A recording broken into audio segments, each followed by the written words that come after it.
just a few minutes right now. We are continuing to see as this system is moving in. Send it over to Hannah.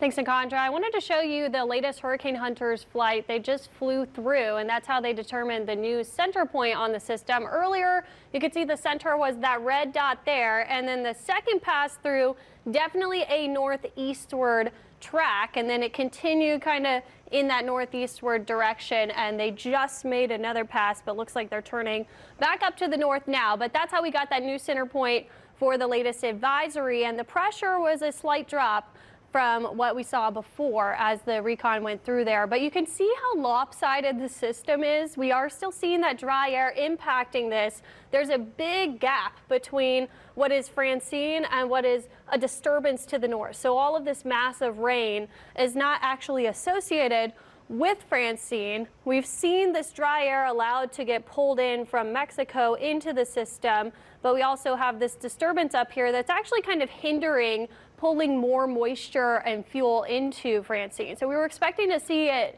become a hurricane today, and we haven't seen that happen yet. This is likely why.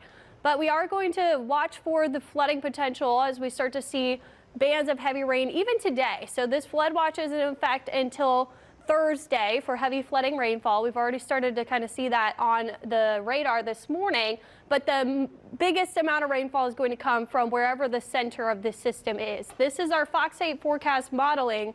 These areas of purple, that's over 15 inches of rain. So this is a significant flooding threat for wherever the eye wall passes over. We'll see a swath of 15 inches of rain possible, but you could see a wide part of our area in the yellow. That's 6 to 9 inches of rainfall. So a significant flooding threat for the entire area starting today, because we're going to see some heavy coastal downpours coming in, but then really extending into tomorrow. You can see this level 3 out of 4 risk for flooding extending well into parts of Mississippi. And then by Thursday, we will see that flood threat subsiding. But I want to show you the winds. We are seeing our modeling picking up on Category 2 hurricane winds offshore, and we're expecting a Category 2 hurricane upon landfall. This is 104-mile-per-hour winds in Cocodrie.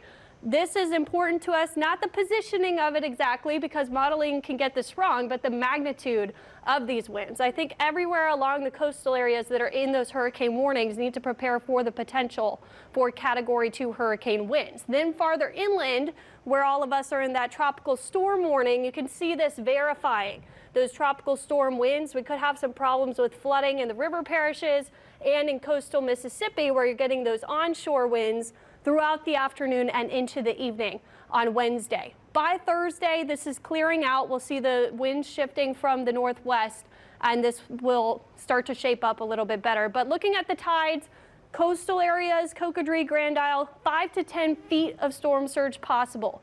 High tide is in the morning, so that's helpful. You saw the timing of the winds. It's really going to be late morning, early afternoon, which will be low tide, so that's good. Breton Island, same thing. High tide in the morning around 4 a.m., 3 to 5 feet of storm surge over towards southern Mississippi. 4:10 a.m. for high tide, 3 to 5 feet of storm surge there too. And then if we zoom into the Wrigley's and Slidell, 7:35, so it's starting to push back a little bit for Shell Beach too, with 3 to 5 feet of storm surge expected. We could see some piling on there as we near high tide, but I'm really worried for Lake Pontchartrain because these western facing areas, high tide is at 1:42 in the afternoon. So that's when those winds are going to start to pick up coming in from the southeast, and we could see 3 to 5 feet of additional storm surge on that. So we definitely want to keep a close eye on these areas as we start to see those winds picking up by late tonight. Guys, back to you. Thank you, Hannah. So this is a day to really get all your preparations down and finish, because